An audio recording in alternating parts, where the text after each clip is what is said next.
प्रश्नावली 48। प्रश्न एक, बताए कि प्रत्येक आकृति में कितने कितने त्रिभुज है। ये सब जो आकृति दिया गया है इसमें बताना कि कितने त्रिभुज है। तो इसको बनाने से पहले हम समझेंगे त्रिभुज किसे कहते हैं। यहाँ पर त्रिभुज, त्रिभुज एक समतल आकृति है जो 3 रेखाखंडों से घिरी रहती है। आकृति में ए बी सी एक त्रिभुज है। ए बी सी ये एक त्रिभुज है। त्रिभुज का संकेत इस तरह से होता है, अतः त्रिभुज ए बी सी को त्रिभुज ए बी सी भी लिखते हैं। त्रिभुज ए बी सी को त्रिभुज ए सी बी, त्रिभुज सी ए बी, त्रिभुज बी ए सी आदि भी लिख सकते हैं। इसके नाम को हम इस तरह से लिख सकते हैं। त्रिभुज में 3 कोण होते हैं, 3 ठो कोण। ये कोण यहाँ पर कोना बनेगा, यहाँ पर ये 3 ठो कोण हो जाएगा। त्रिभुज में 3 शीर्ष, शीर्ष ये हो जाएगा, ये हो जाएगा शीर्ष, ये हो जाएगा शीर्ष। जहाँ पर 2 गो बिंदु मिलते, जहाँ पर 2 गो रेखाखंड मिलते, ये एक रेखाखंड यहाँ बिंदा और ये रेखाखंड यहाँ बिंदा, यहाँ पर एक शीर्ष बनेगा। फिर यहाँ पर एक 2 गो रेखाखंड मिल रहा है तो यहाँ पर शीर्ष बनेगा। फिर यहाँ पर भी 2 गो रेखाखंड, ये और ये रेखाखंड मिल रहा है तो यहाँ पर शीर्ष बनेगा। तो त्रिभुज में 3 शीर्ष होते हैं, त्रिभुज में 3 गो कोण होते हैं और 3 ठो रेखाखंड होते हैं। त्रिभुज में 3 रेखाखंड, ये एक रेखाखंड है, ये एक रेखाखंड है और ये एक रेखाखंड। त्रिभुज में 3 रेखाखंड होते हैं, त्रिभुज में 3 कोण होते हैं और त्रिभुज में 3 शीर्ष होते हैं। प्रश्न एक का क नंबर ये जो आकृति दिया गया है इसमें हमें बताना है कि कितने इसमें त्रिभुज है। त्रिभुज गिनेंगे तो ए ई एफ ये एक त्रिभुज हो जाएगा। फिर ई बी डी ये एक त्रिभुज हो जाएगा। फिर डी सी एफ ये एक त्रिभुज हो जाएगा। फिर ई एफ डी ये एक त्रिभुज हो जाएगा। फिर ए बी सी ये एक त्रिभुज है। इसमें टोटल त्रिभुज की संख्या हो जाएगा 1 2 3 4, एक ठो पूरा बड़ा वाला 5 ठो। तो इसमें त्रिभुज की संख्या हम पूछ रहे थे, इसमें त्रिभुज हो जाएगा 5 ठो। अब इसमें गिनना है त्रिभुज की संख्या, तो इसमें त्रिभुज गिनेंगे। ये जगह ए बी डी ये एक त्रिभुज हो जाएगा। फिर ए डी ई ये एक त्रिभुज हो जाएगा। फिर ए ई सी ये एक त्रिभुज हो जाएगा।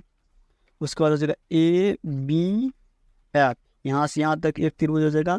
फिर ए डी सी ये एक त्रिभुज हो जाएगा और एक बड़ा वाला त्रिभुज हो जाएगा। तो इसमें त्रिभुज टोटल हो जाएगा 6 ठो। तो एक ठो त्रिभुज यहाँ से आ जाएगा, फिर 2 ठो, फिर यहाँ से यहाँ तक 3 ठो, फिर एक यहाँ से यहाँ तक 4 ठो हो जाएगा। फिर यहाँ से यहाँ तक 5 ठो, फिर एक पूरा बड़ा यहाँ से इस तरह से ये एक पूरा हो जाएगा 6 ठो त्रिभुज।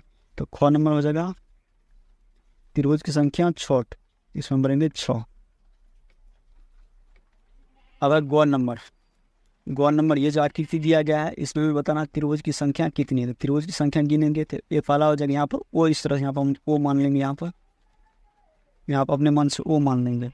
ए ओ बी ये एक त्रिभुज हो जाएगा। फिर ए बी ओ ये एक त्रिभुज हो जाएगा। फिर बी सी ओ ये एक त्रिभुज हो जाएगा। फिर सी डी ओ ये एक त्रिभुज हो जाएगा। फिर यहाँ से यहाँ तक देखेंगे, यहाँ से यहाँ तक बी डी सी ये एक त्रिभुज हो जाएगा। फिर यहाँ देखेंगे डी बी ए ये एक त्रिभुज हो जाएगा। फिर ए सी डी ये यहाँ से यहाँ तक एक त्रिभुज।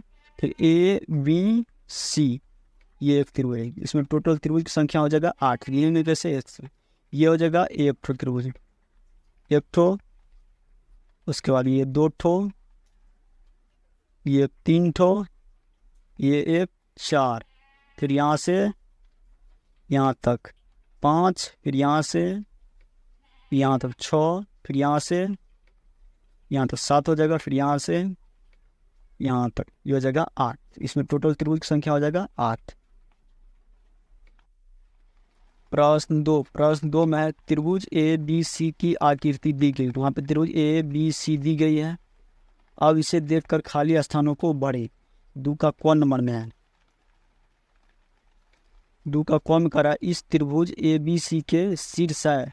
तो इसमें त्रिभुज का शीर्ष होता है जहाँ पर 2 गो रेखाखंड मिल जाते हैं। ये एक रेखाखंड है, ये भी एक रेखाखंड है, ये दोनों रेखाखंड यहाँ पर मिल जाती है। ये एक शीर्ष हो जाएगा। फिर ये एक रेखाखंड, ये एक रेखाखंड, यहाँ पर 2 गो रेखाखंड, ये एक रेखाखंड और ये यहाँ पर मिल रहा है तो ये जगह शीर्ष। फिर ये रेखाखंड और ये रेखाखंड यहाँ पर भी मिल रहा है तो ये जगह शीर्ष। तो 1 गो शीर्ष, 2 गो, 3 गो। त्रिभुज में 3 शीर्ष है, यहाँ पर हम बढ़ेंगे शीर्ष 3 थे। तो शीर्ष हो जाएगा ए बी और सी, ये त्रिभुज का शीर्ष होगा।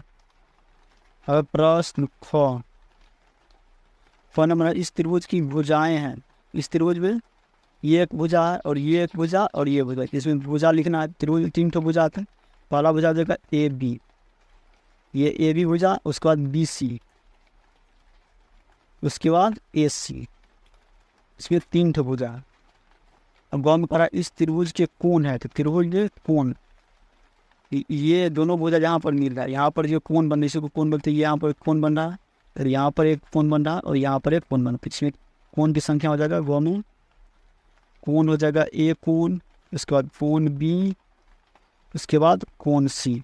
इस तरह से हम प्रश्न 1 और प्रश्न 2 को हल कर लेंगे।